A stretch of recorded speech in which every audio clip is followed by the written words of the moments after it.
যদি কোনো পরাজিত পলাতক সুপার পাওয়ার জড়িত থাকে, বাংলাদেশের মানুষের প্রাণের দাবি হলো সমস্ত পরাজিত পলাতক সুপার পাওয়ারদেরকে শিয়ালের গর্ত থেকে টেনে ধরে এনে শহীদ ওসমান হাদির বিচারের জন্য ফাঁসির কাস্টে ঝুলাইতে হবে, ঝুলাইতে হবে, ঝুলাইতে হবে।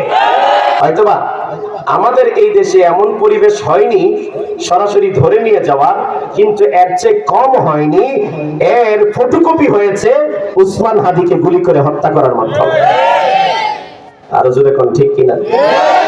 আপনারা জানেন নিশ্চয়ই ওসমান হাদিকে গুলি করে হত্যা করা হয়েছে। অপরাধটা কি ছিল?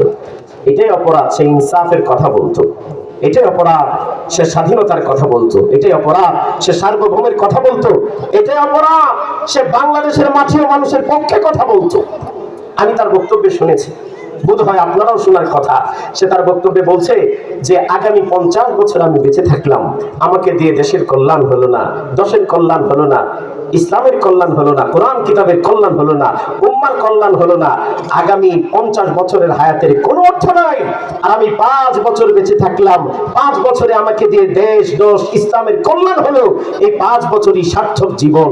আমি তার মুখে শুনেছি ফেসবুকের মাধ্যমে, সোশ্যাল মিডিয়ার এই কল্যাণে সে বলছে যে মানুষ মরণকে ভয় পায়, মৃত্যুকে আতঙ্কে, মৃত্যু নিয়ে আতঙ্কে থাকে। আর আমি অপেক্ষা আছি কবে একটা ইনসাফের হাসি নিয়ে আমার আল্লাহর দরবারে হাজির হব।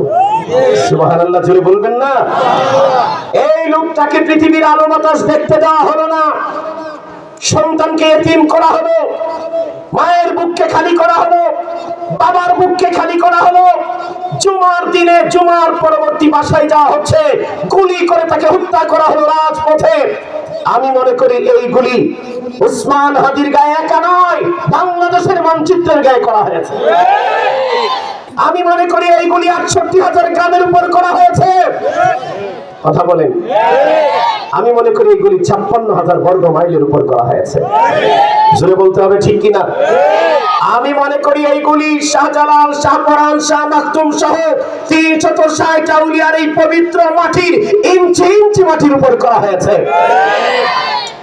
এর সাথে যারা জড়িত, 10 জন হোক, 20 জন হোক, 50 জন হোক, 100 জন হোক, 1000 জন হোক, এর সাথে যারা জড়িত, যদি কোনো পরাজিত পলাতক সুপার পাওয়ার জড়িত থাকে, বাংলাদেশের মানুষের প্রাণের দাবি হলো সমস্ত পরাজিত পলাতক সুপার পাওয়ারদেরকে শিয়ালের গর্ত থেকে টেনে ধরে এনে শহীদ ওসমান হাদির বিচারের জন্য ফাঁসির কাস্টে ঝুলাইতে হবে, ঝুলাইতে হবে, ঝুলাইতে হবে।